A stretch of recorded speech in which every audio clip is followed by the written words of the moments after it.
Welcome to Robert Wood Johnson University Hospital's Health Talk. I'm Dr. Douglas Ashinsky of Robert Wood Johnson Physician Enterprises, Warren Internal Medicine. Sweating is an normal response to temperature, fear, stress, and physical exertion that plays a crucial role in our health. Without the body's natural response to sweat in high temperatures or while exercising, our bodies would overheat. But about 3% of Americans suffer from excessive sweating or hyperhidrosis, which can significantly impact their quality of life. Joining us today to discuss this condition is Dr. John Langenfeld, Director of the Hyperhidrosis Center at Robert Wood Johnson University Hospital, New Brunswick. Dr. Langenfeld is also the co-director of the Thoracic Oncology Program at the Rutgers Cancer Institute of New Jersey and an associate professor of surgery at Rutgers Robert Wood Johnson Medical School and Robert Wood Johnson University Hospital. We are also joined by one of Dr. Langenfeld's patients, Tamara Kostadinova, who has been successfully treated for hyperhidrosis. Thank you both for coming here. Dr. Langenfeld, tell the audience a little bit about yourself, who you are, what you do, and what made you decide to think about hyperhidrosis. Well, I'm a thoracic surgeon, so I treat things in the chest. So I do a lot of things other than hyperhidrosis, specialize in lung cancer. I do research in lung cancer, but I also do other aspects of thoracic surgery, and one of them is hyperhidrosis. And again, that's a procedure we do through the chest, so that's why thoracic surgeons do it. Hyperhidrosis is a problem it occurs to a lot of younger people. Some people even present as children, babies, but a lot of people when they get older, in the teens, after puberty, they start developing these symptoms. And so we break it down into two categories: primary, secondary. Primary is people that happen younger, and it's focal, typically. So it has specific areas in the body that will affect. And predominantly it's the hands and the feet, but it can be the underarms, the face. Secondaries, it occurs typically in people that are older, 50s, 60s. There's a lot of medical reasons that could be thyroid, medications, other disease states. They just diffusely sweat. But we're focused mainly on the people that have the focal. There are different options out there. Well, let's first talk about hyperhidrosis itself. Again, back when I went to medical school, we had very little that we knew about it, understood about it, and could do anything about. Basically, we basically told people, live with it. That we would give them beta blockers, possibly, to see if that helped. And then there were the over-the-counter dry sol that we would give them a prescription for, which never worked. And the big thing is the sweating on the palms. We live in a society where everyone shakes hands and does everything with their hands. And to have that excess of sweating basically changes the quality of life for the person who has that. Yeah, it's all very true. And unfortunately, there are not a lot of options out there that are really that great. And you're right, people come in, and Tamara will tell us about her and how it affected her life. But it does impact in a very negative way. The hands, even the underarms, they get big stains. But just people have to know that this is just not minor sweating. They sweat quite severely, to the point that it's actually dripping. So they're using paper. They'll tell the same story over and over. Paper gets wet and saturated, can tear, and of course the interactions with people and how it affects everything you do with your hands. And the feet are a problem too, but I think where we can make the biggest impact is with the people with the hands. Some of this is not changed. Some people do try the beta blockers, which really don't do anything. Makes us feel better. Like yeah, the dry sol. Some people might get a little bit of relief, but obviously the people... The other problem is you can't put dry sol on the hands and then perform regular things also. Yeah, they put them in at night, and they got to wrap their hands up, and got to keep doing it. And the people that I see, it's failed. And there's, Botox, which sounds pretty horrible, injecting numerous needles in their hands, and it's temporary, and you got to keep doing it. And it has its own side effects too. There's a current thing that people can buy, and they put runs a current through there, which again, the people I see, it's failed. So the surgery provides, I think, a great option, in particular for people for the hands. Okay, so tell us a little bit about the surgery itself. First, how it started, the etiology of it, and why it works. Well, the hyperhidrosis, it appears to be your sympathetic system seems to be too excessive. Whether it's making too much of the chemicals that make it react, or what it may be, but it's clearly associated with your adrenaline response. And there's a nerve that goes up in the chest. It does control your adrenaline response. So this is cutting that nerve, called the sympathetic chain, has been going on for many years, 50, 60 years. And I think it was probably found just anecdotally that it helps with the sweating. But the procedure itself for the sweating has been done for decades. It's just now moved to the changes in equipment to more minimally invasive. People used to make big incisions in the back, and it was a lot bigger procedure. Now you can just make 2 small incisions underarm, you put a camera in, you find it, and you just cut the nerve. So it takes probably 10 minutes aside, same day procedure, recovery's quick. And for the hands, it pretty much works for everybody. And for other spots, the underarms, the feet, the face, we say 80%. So it used to be a big, complicated procedure. Now that we have the technology, now that we have the ability to make a little incision, we can do that big procedure just with something that's very small. A person can leave from the hospital that same day. Recovery periods? Recovery periods, quick. She could probably tell you better than I. And the response immediate? Does it take time? No, the response is immediate. Now people wake up and their hands are nice and warm and dry. Yeah. So now we'll go to Tamara. Tell us a little bit about who you are, what happened, how you realized you had this condition, and let the people know what it's like. Because there's someone out there who's listening who probably has the same thing and doesn't know what they should be doing. My name is Tammy. I'm a bodybuilder, powerlifter. I'm in the fire department right now. I'm volunteering. I'll be in the academy soon. So my career, full-time First of all, firefighter. congratulations. Thank you. Thank you. It's a huge achievement. Extremely happy. It's something I've always wanted to do.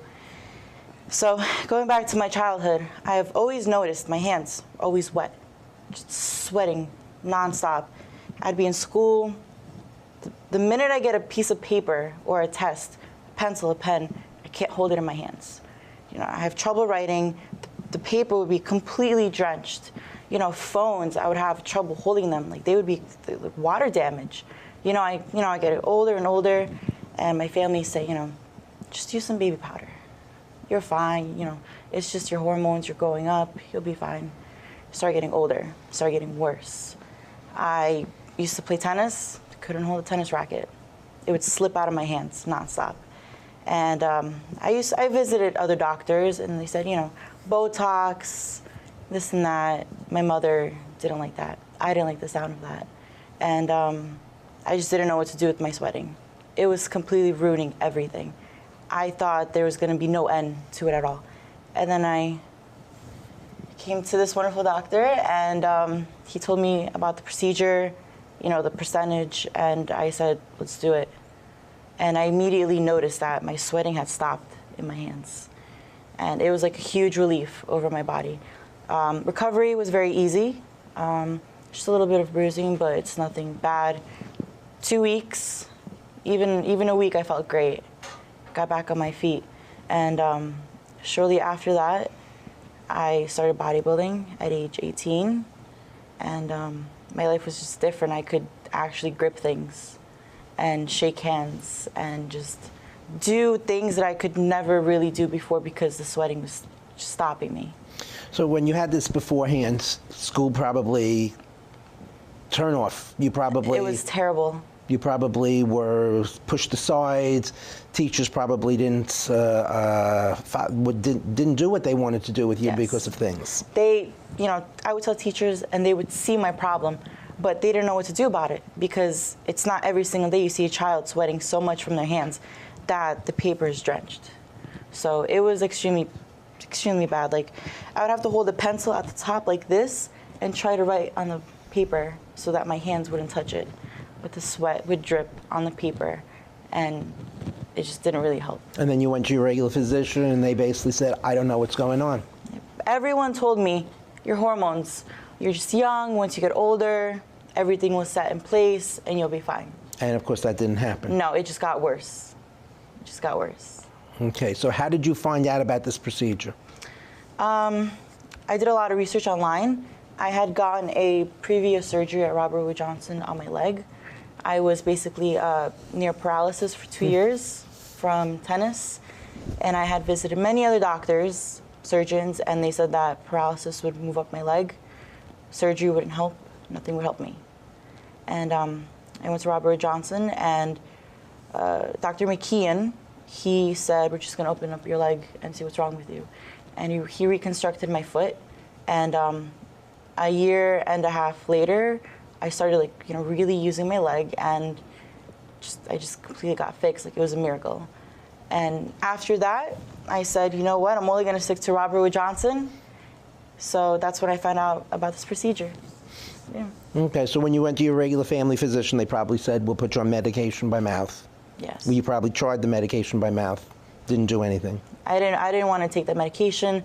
You know, it's pressure on my liver. I don't need that extra medication that's not going to help me when I know it's not going to help me. And then they probably gave you that dry sole stuff to try. Yes, they gave it to me, and it was just so annoying to use.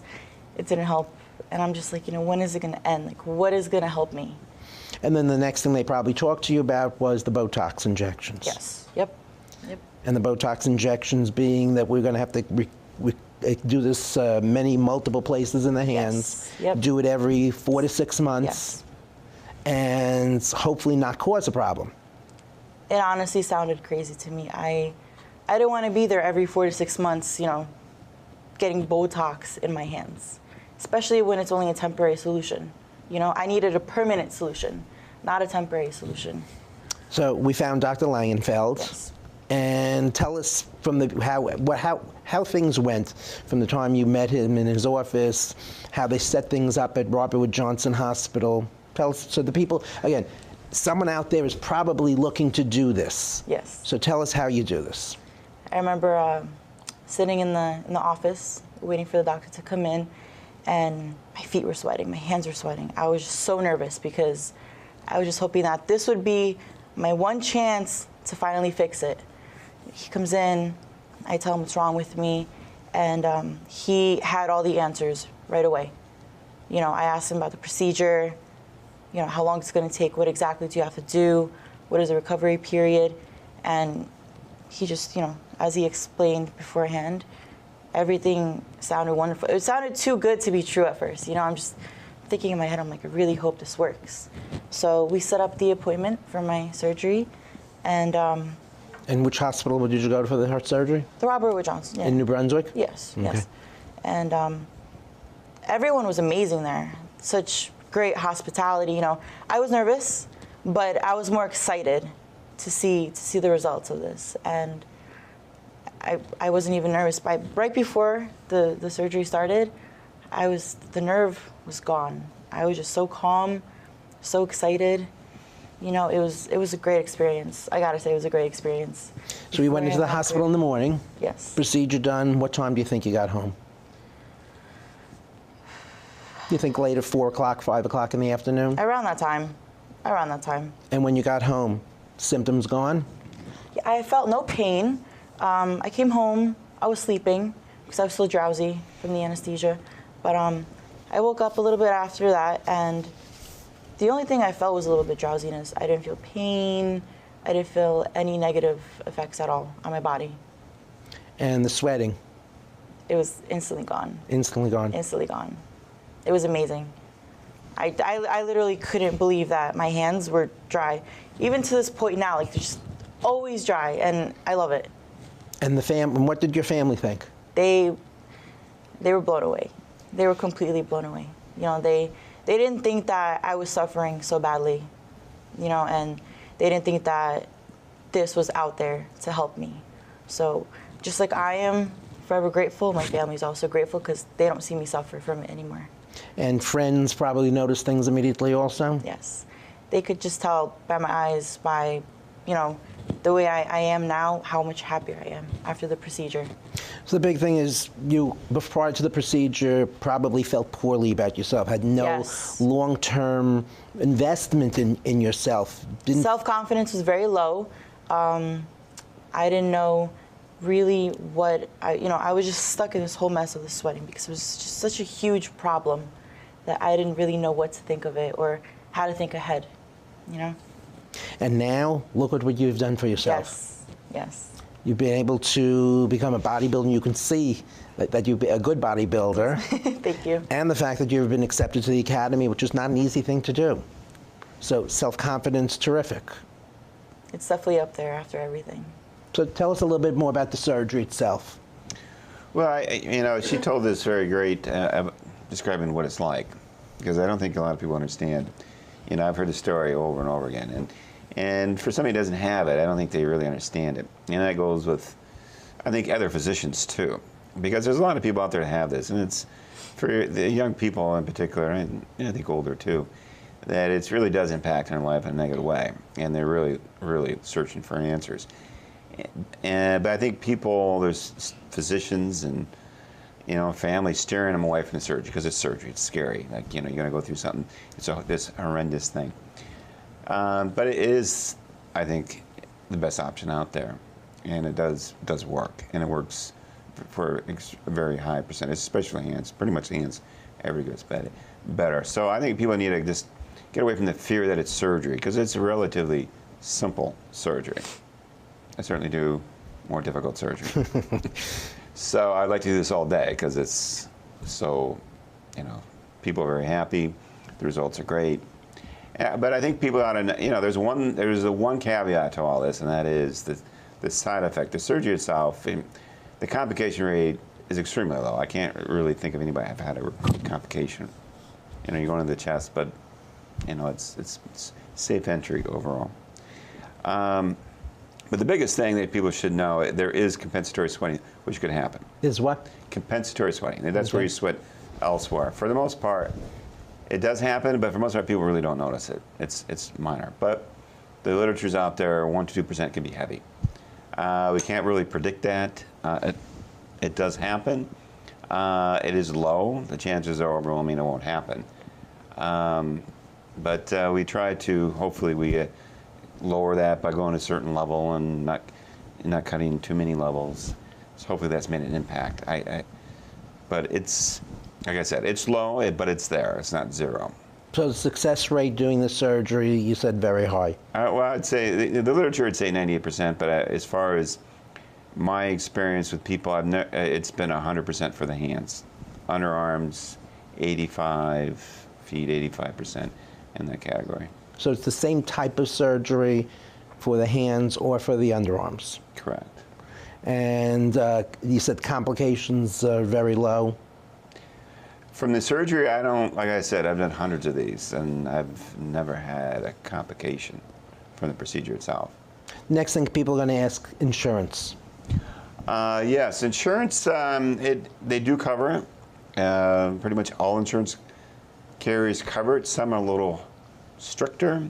Expect you to try some other modalities first instead of going straight to surgery. Some have had even a requirement for Botox. I think they've kind of dropped that because they found out that it's expensive. Yes. So, but the insurance carriers very easy. They make that happen, but they do all cover it. Okay. Have you noticed any compensatory increased sweating? No. My joy of just, mainly not sweating in my hands just overrides everything else. Overall, I'm 100% happy and satisfied with the surgery. Completely changed my life, completely. Well, again, that's the most important thing is you went from someone who couldn't do things to someone who's doing everything. Mm-hmm. And you can see by that smile on your face how important that is. Yes. And Dr. Langenfeld, thoughts, future on this type of surgery? Well, my thought is just that people shouldn't shun somebody away from this. It's not as scary as it seems. Give somebody the opportunity to get this fixed, to keep them holding them back, either the physician or the family or somebody holding them back from this it may not be fair in some circumstance because they don't get an opportunity to change their life, and I don't think there's all that much reason to be so afraid because it is surgery. It's relatively minor. Would you agree? Definitely. I was about 17 years old, I think. 16. 16. You know, that's young to get surgery, but I would do it all over again if I was to rewind the clock, definitely. So since then, how many years have passed since? I'm sorry, then I should never ask that question of a woman. I don't mind at all. I'm 21 years old. Okay. Yes. So no problems, no changes, no differences. No. And do we need follow-up afterwards? No. I rarely see him again, which is good. Okay. So as a thoracic surgeon, how come you do these while we haven't heard about this other places? What got you interested in this? Well, I think personally it's a great procedure to do. I mean, you don't have such easy positive feedback. Not as a thoracic surgeon, no. No, I mean, there's things that I do are much tougher to get great results. You know, treat people with lung cancer and whatnot. You don't get as easy feedback and satisfaction. It's instant satisfaction. The patient, they're very happy. So, I mean, that itself is a good thing to be able to do. There wasn't a person in your life that made you think about this? It's something that's different for a thoracic surgeon to be thinking about. No, I don't have anybody particular in my life that stimulated to do this. It was one of those things that we could offer, and I could see the benefit, so we offer. What would you, Tamara, what would you tell people who are listening? I would tell them, if you are suffering from what I used to suffer from, don't be afraid. Don't be afraid of the word surgery. Don't be afraid of the idea of surgery and what could happen after. Just know that, get your feet wet. Do it. Don't think twice about it, because your life will change forever after this procedure. And you will never regret, choosing this. Do it 100%.